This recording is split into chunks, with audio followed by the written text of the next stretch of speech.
You have to understand that every portion of your life is designed with a purpose in mind. You don't have dreams without tests. You understand? And everything you're going through is God preparing you for what you asked for.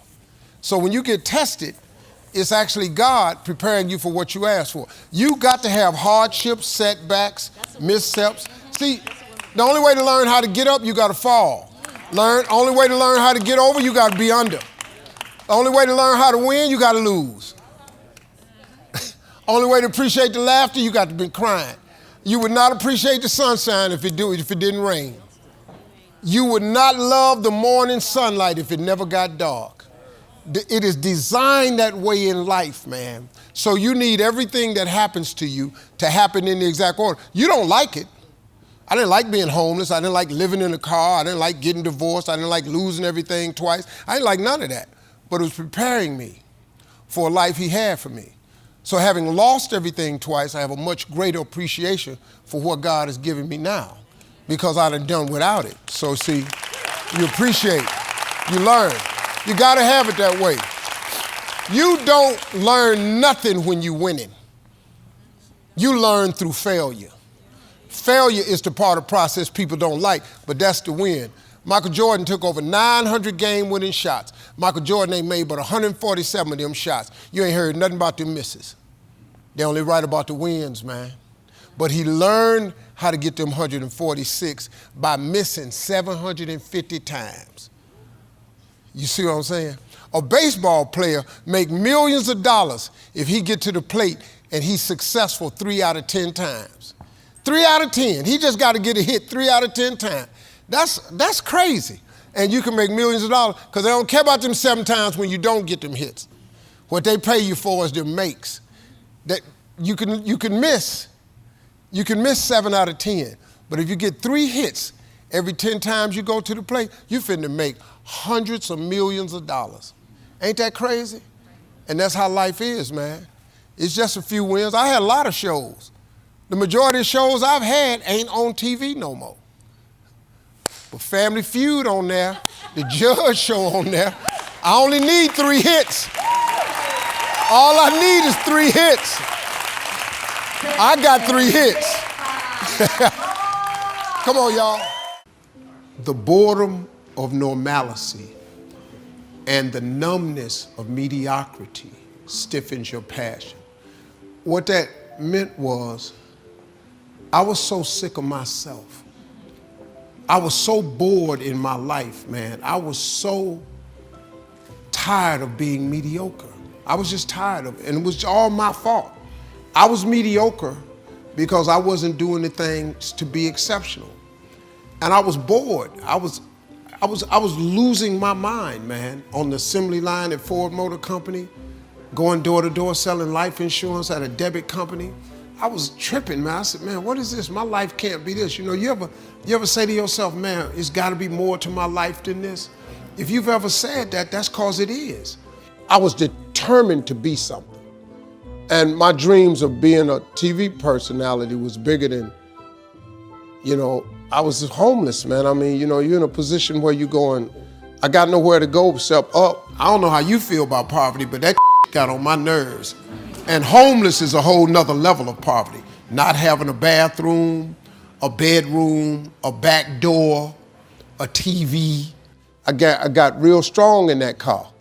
I ain't trying to be preachy or nothing, but that pushed me towards my faith. Living in the car taught me that this ain't it.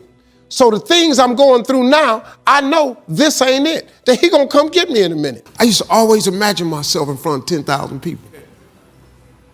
Man, I'm one of the original kings of comedy, man. You know how many people I done been in front of?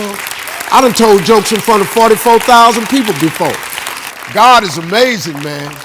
If you come to him, he always hears you. He's always available. He ain't ever too busy. That's the cool thing about him. God equipped you at birth with what you needed. He gave all of you a gift, all of you. Every last one of you, you're gifted. God never created a soul without giving them a gift. All of you sitting in here were given a gift at birth. He put it inside you. You ain't got to look under the ocean. It ain't on a mountain. It ain't under no rocks. He put it in you at birth. He gave you a gift. It is the thing that you do the absolute best with the least amount of effort. That's your God-given gift. That's the thing you should pursue. Until you follow your dream and connect it to your gift, you'll never be happy. You'll never be happy, man. I just got to tell you, you got to chase that dream before you die, man. You should go and live your dream. Just go see. And if you're unhappy with your life, if you haven't figured your life out, if you're thinking there's more to your life than it is, it's because the only reason you have that question is because you're not living in your gift. Once you discover your gift, there lies your greatest chance for success. God puts your real life in your imagination. That's where your real life ain't in your present circumstance. Your real life is not in your current situation. Your real life is not in your paycheck. Your real life, he tucks it away in your imagination. See, God never reveals the path to you. He shows you what it could look like, but he don't show you the route. Because if he showed you the route, you'll turn around. Everybody would quit. If you knew what you had to go through to get to where he had for you to go, you would all quit. I would quit too. It's no way I would have had a stuttering problem. It's no way I would have lived in a car for 3 years. It's no way if I'd have knew that when I quit my job to do comedy, what was going to happen to me, I would have never quit my job. But he don't show you that. He just lets you have the dream. Albert Einstein said, imagination is everything. It's a preview to life's coming attractions. Everything you imagine is a preview to a coming attraction. Once you understand that and quit looking at your imagination as hocus pocus, it opens up a wide range of things and possibilities. And if you're bold enough to chase the dream, he'll get you through the journey. You just can't quit in the middle of the journey because he know you're chasing dreams. God in the make your dream come true business. That's real talk. I kid you not. That's what God gave you, equipped you with. You just got to quit looking at gifts as running, jumping, singing, and dancing. Babysitting is a gift. If you're a smart student, smart is a gift. If people come to your house and they in your kitchen to get their hair done instead of going to a salon, you do hair. That's your gift. If they can't have a bake sale without your pies and cakes, you bake pies and cakes better than everybody, then that's your gift. You bake pies and cakes. That's your gift. You don't have to think about it. That's what you do. All my brothers, everybody told me, you can't go be no comedian. I left anyway. I won amateur night on October 8th, 1985, I won $50. I went to work the next day, October 9th, 1985, quit my job. Everybody in my neighborhood called me a fool. I send planes, pick all of them up, take them to shows and now. All of them. All of them.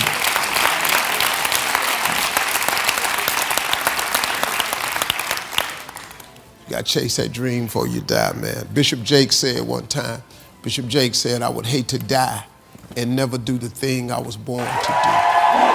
You shouldn't let that happen. You got to chase your dream. I'm a miracle. I come from nothing to here. I come from the back to the front, from the bottom to the top. Look, man, I was completely written off. I had nothing, man. I didn't see, I ain't seen no way out some days, man. Man, but can I tell you something? If you can, in spite of all that's happening to you, if you can keep the faith,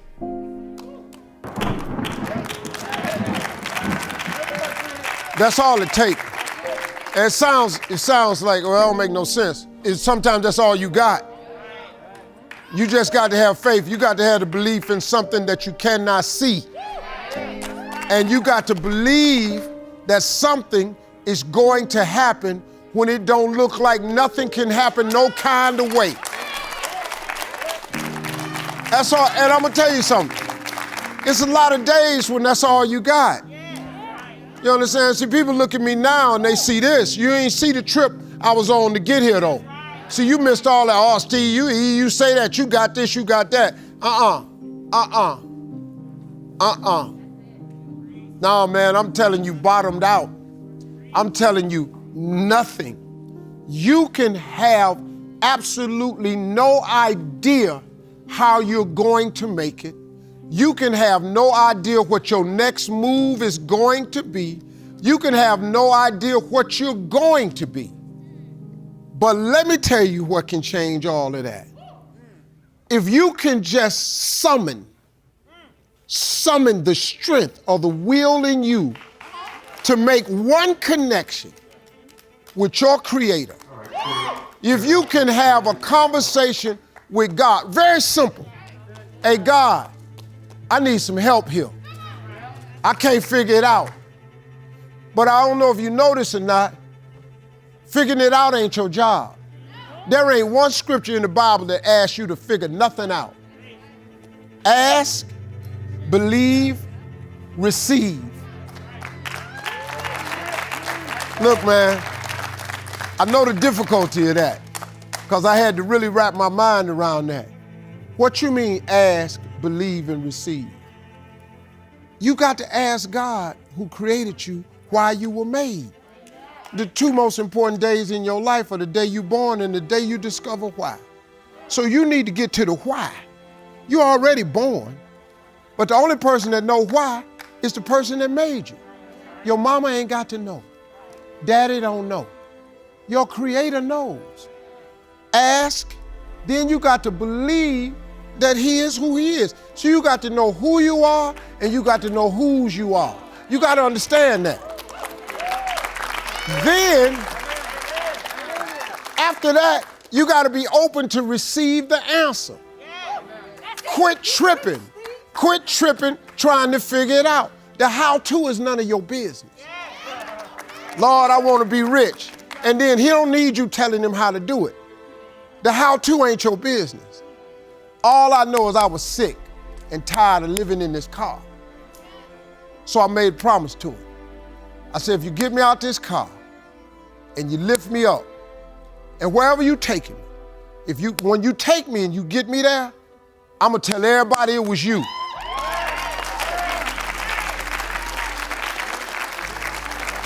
Now the rest of it was on Him. But you can't I don't care if you cut on a game show of mine, a radio show of mine, a talk show of mine, you gonna hear me say something about God. Or else you don't know Steve Harvey. Because I promised Him. Now, I didn't know how I was gonna get here. And I'm telling you something else, I ain't seen none of this. I just wanted to be a comedian. And when it was the Kings of Comedy, I thought I had achieved the ultimate. I was one of the top comedians in the world. The Kings of Comedy was the biggest thing ever. I thought I had topped out. Oh my God, little did I know what He had in store for me. You think the Kings of Comedy was big, you ought to see how I'm living now. He took me, man.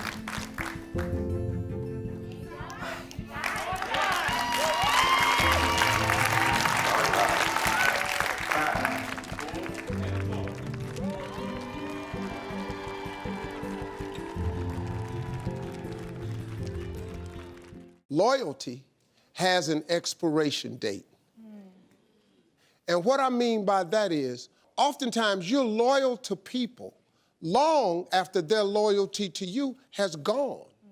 Because you're a good person, you overlook it and you just remain the person you are, loyal to a person whose loyalty has expired for you. Loyalty has an expiration date. You just have to wake up and realize that the expiration date has expired, that you got some bad milk now. Oh, wow. You just got some bad milk. And when you realize that, it's okay. You ain't got to trip. You ain't got to confront her. She has given you permission to be free. You should just take it. Go on and chill. Okay. Call every night, hey girl. Y'all ain't even got to break up. Hey girl, how you doing? Click. Just wondering if you have any advice on what you did when you turned 40 or how you deal with getting older. Yeah, you're freaking out because you're turning 40? Yeah, I'm just stressing out about it. Like, it's crazy. It's a great thing, man. See, remember this, bruh. Old is the goal. It's the goal, man, of all of us. It's like the coolest thing ever to live to get to another birthday. It's such a cool thing, man. You're still here. You got another shot. Every day God wakes you up is a sign from him that he ain't through with you yet. Yeah, man. It's a celebration, man. Hey, I'm 61. I'm so cool with it. I mean, look, you gotta be able to handle 40. You let them stick that needle upside your neck like that. You have learned one thing from all of this. Stop talking about your relationship to other people. Yeah. Here is the best advice I ever got. When you get married, form a two-handed circle. Mm-hmm. Don't let nobody else in that circle. Because if you let your mama in, she gonna mess it up. Yeah. You can't let your friends in, they gonna mess it up. Form a two-handed circle, don't let nobody in it. You good. Most men in here sitting next to a woman. That brother right there, the frat brother with the glasses on. See the woman sitting next to him? He hit jackpot. Turn around. See that man up there with the green shirt on? Look at the woman sitting next to him. He hit jackpot. It's not an accident. See this couple right here on the front row? Look at her. Now look at him. He hit the jackpot.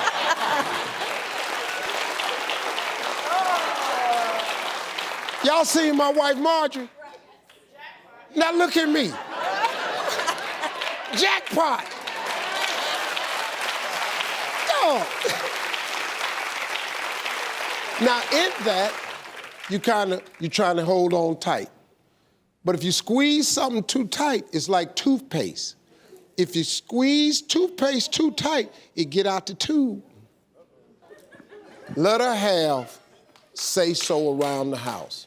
Now you got a good thing. Before you squeeze the toothpaste out on the floor, let her go. Because you ain't gonna get no finer chick than this right here. Look, people have kids out of wedlock all the time. That says nothing about you. That's not, that don't make you a bad person. That don't make you something wrong with you. You know how many good people make mistakes all the time. The problem is God don't make no mistakes. Pretty good deal. You're gonna be fine. It's not much really changed, man. I mean, I did this show from the very beginning the same way. I just got more viewers. It's the #1 game show in the world, so. Come on. That right there is another example of favor. You know what I mean? Look, I mean, I come to work every day, I do the show, but I don't have to have the biggest game show in the world. I don't have to. Why? Why? Because he gave it to me. That's favor. You can set, I'm gonna tell you, see, people don't get it, man. You can put on your vision board, you want to be famous all you want. I want to be a star. You can't make yourself a star. You can't make yourself famous. It ain't you, partner. That's a decision God makes. And he gives it to you, but he gives it to you because of people. I'm who I am because y'all tune in and make me who I am. If y'all stop tuning in, this ain't the same dude no more. You get what I'm saying? And so what makes y'all tune in? That God gave me favor. Y'all didn't know me till I showed up on TV somewhere. You know, that's favor, man. You got to understand. A lot of people, they don't get that part of it. You know, they always struggling to find the answer for it so they can have some little smart answer for the reporters. I don't. I've talked to reporters all the time. I say, it's grace and favor. What do you mean by that? Okay, so you don't go to church. Okay, I got it. Grace is God's unmerited favor. That means he gives you something that you don't deserve. Grace is given to you and you can't earn it. You can't purchase it. If I could buy grace, I'd take all the money I got and just purchase grace with it. It is God's unmerited favor. You can't even, there's nothing you can do to get it. He just do a solid for you. But see, you get solids because you ask for solids. You have not because you ask not. The majority of people don't have what they want in this world because you don't never ask God for it. You tripping, man, because you think You think it's about you? You think it's you? Oh, no. It's not. You got to ask God for stuff. He created you. You got to ask him, your maker, for things in this world. You keep trying to figure out why you ain't got it, because you ain't asked God for it. Keep trying to figure it out yourself, how that's working for you. Huh? You better get to asking. You better get to asking. Just why would you not? All you got to do is ask God. That's what I do. Everything I got, I ask God. I'll show you my vision board. It's everything I'm asking God for. The how-to is none of your business. Nowhere in the Bible does it tell you to figure out how to. It say ask, believe, receive. That's the trick. It ain't nothing else. I ask, I believe, I get ready to receive. Faith without works is dead. I'm going to put in the work. So that's the trick, man. Stop tricking yourself out and ask for favor. It's really that simple. It's not. Don't make this more difficult than it is. Listen to me. I'm telling you this how I don't have no education. I don't have nothing. I have faith. That's all you need. Faith. Come on, let's go.